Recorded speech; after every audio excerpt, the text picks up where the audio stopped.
Today, almost every country in the world lives with debt. The United States now carries more than $38 trillion in obligations, the highest level in its history. Europe, Japan, and several other major economies are carrying enormous financial burdens as well. Even nations rich in oil or powerful in exports are no longer able to operate without borrowing. So a simple question arises.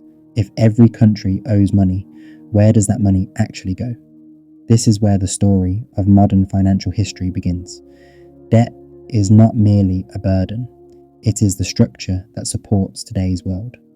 Wars have been funded through it, nations have been built on it, economic crises have emerged from it. When we follow the chain of lenders carefully, an unexpected truth appears.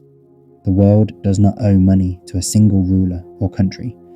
The world, in many ways, owes money to itself. But the benefits of this system are not shared equally. Today, global debt has crossed more than $315 trillion. This figure is far larger than the total value of everything the world produces in a year. To understand how we reached this point, we must look back in time. Long before banks, digital payments, or credit cards existed, governments turned to borrowing during times of war. In the 17th century, England was running out of gold while fighting costly battles. The war could not stop, but the money was disappearing. The government turned to wealthy merchants for support.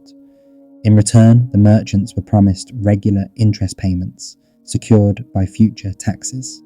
That promise became reliable. It became tradable, and it became powerful. This was the birth of the government bond.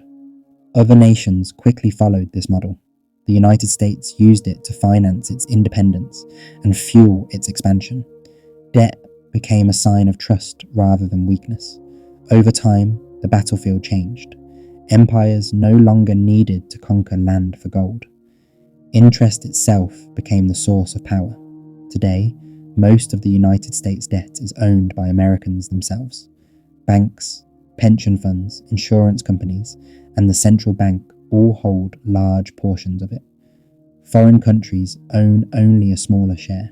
Across the globe, nations lend to one another while also borrowing in return.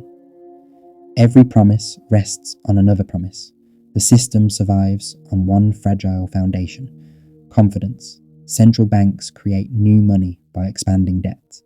Modern governments do not plan to eliminate their debt. They plan to roll it forward. Old obligations are replaced with new ones.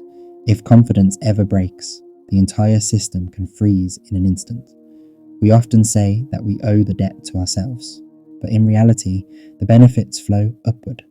Debt is not only economic, it is also a question of power. And when that balance finally breaks, the truth becomes clear. Debt is a promise, and no promise can last forever.